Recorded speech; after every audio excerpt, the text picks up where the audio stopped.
Avez-vous déjà imaginé à quel point il serait révolutionnaire de voir un Jésus qui ne ressemble pas à l'image que vous avez toujours connue?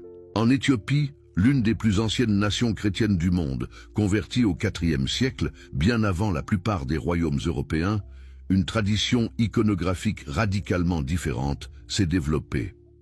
L'Église orthodoxe éthiopienne, aussi appelée copte, a créé ses propres représentations de Jésus et des figures bibliques. Et devinez quoi?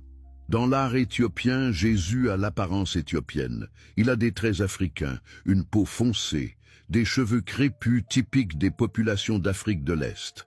Les apôtres, Marie, Joseph, tous les personnages bibliques sont représentés avec l'apparence des membres de cette Église.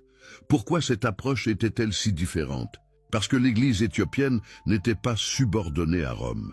Elle avait développé ses propres traditions théologiques et artistiques de manière indépendante. Elle n'avait jamais accepté l'autorité du pape ni les dictates des conciles européens. Pour les chrétiens éthiopiens, il était parfaitement naturel de représenter le divin sous des formes qui leur étaient familières, qui reflétaient leur propre humanité. Mais remarquez la réaction de l'Église européenne face à ces représentations alternatives. Elles furent considérées comme primitives, incorrectes, voire hérétiques. Les missionnaires européens qui arrivèrent en Éthiopie au XVIe et XVIIe siècle essayèrent de corriger l'art religieux local, d'imposer les standards européens de représentation.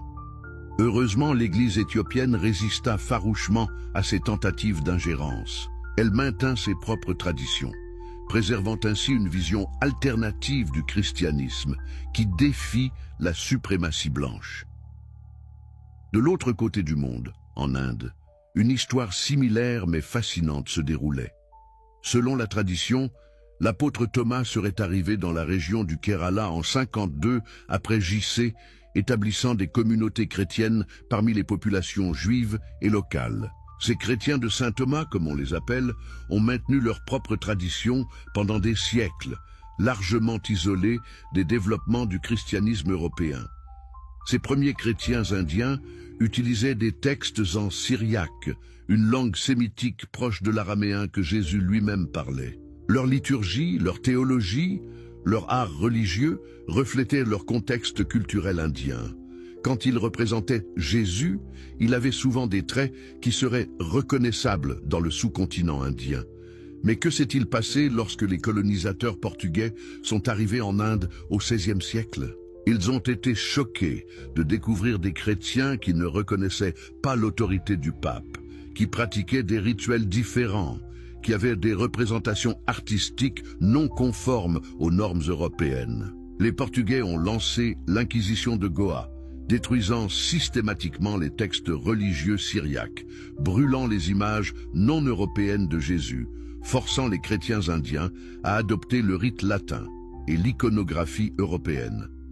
Pensez à l'arrogance monumentale de cette entreprise. Des chrétiens européens, arrivés dans un pays qui avait été christianisé plus de 1000 ans avant leur propre nation, prétendaient enseigner aux chrétiens locaux la bonne façon d'être chrétien. Et une partie essentielle de cette correction consistait à imposer l'image du Christ blanc. Mais la résistance la plus puissante au Christ blanc allait émerger bien plus tard, au XXe siècle, dans le contexte des mouvements de libération anticoloniale et des luttes pour les droits civiques.